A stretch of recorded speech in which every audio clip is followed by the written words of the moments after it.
Mwaka wa 2001 wakati Amerika ilikuwa inazidisha mashambulizi dhidi ya Iraq kwa lengo la kummaliza kiongozi wa Al-Qaeda wakati huo Osama bin Laden, serikali ya Kenya chini ya hayati Daniel Toroitich arap Moi iliamua kuunga mkono serikali ya George Bush katika vita hiyo. Si kwamba serikali ya Kenya ilishiriki katika vita moja kwa moja, bali kwa kutoa matamshi ya kuunga mkono Marekani kushambulia Iraq ilikuwa njia ya kushiriki vita hiyo.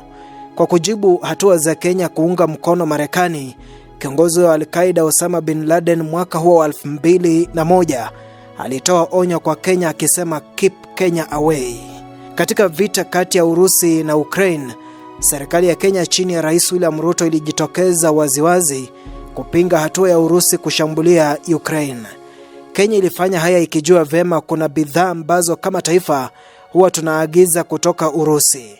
Hapa tulihitajika kunyamaza kimya. Leo hii Marekani na Israeli zinasukuma makombora nchini Iran, na katika mashambulizi hayo Marekani imefaulu kumuua kiongozi wa kiroho wa Iran Ayatollah Ali Khamenei.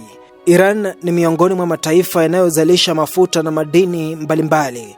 Huenda soko ya mafuta na madini hayo ikaathirika kutokana na vita inayoshuhudiwa. Rais wa Korea Kaskazini Kim Jong-un na yule wa Urusi Vladimir Putin wamekashifu Marekani kwa kutekeleza shambulizi hilo. Hii ni wazi kwamba hii ni vita ya wababe wa kivita. Kenya hatujatoshea kitu. Tayari Kenya imetoa ujumbe wake ikishutumu mashambulizi hayo na kuyataja kama mwiba kwa juhudi za kudumisha amani ulimwenguni. Sauti ya Kipenga ina ujumbe kwa serikali ya Kenya. Kenya, jifunze kunyamaza. Fiata mdomo wako ewe Kenya.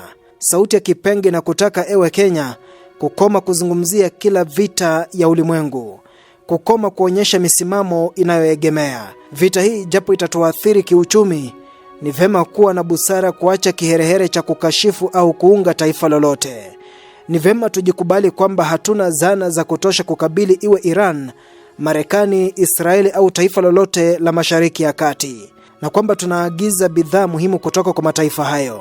Ewe Kenya kipenzi chetu, elewa kwamba tungali chini ya ukoloni kwa kutaka wenyewe. Sauti ya Kipenga inasema, Kenya, funga mdomo kabisa. Kwa vita hii usidhubutu kusema kitu. Tumepuliza Kipenga. Mimi ni Nelson Songa.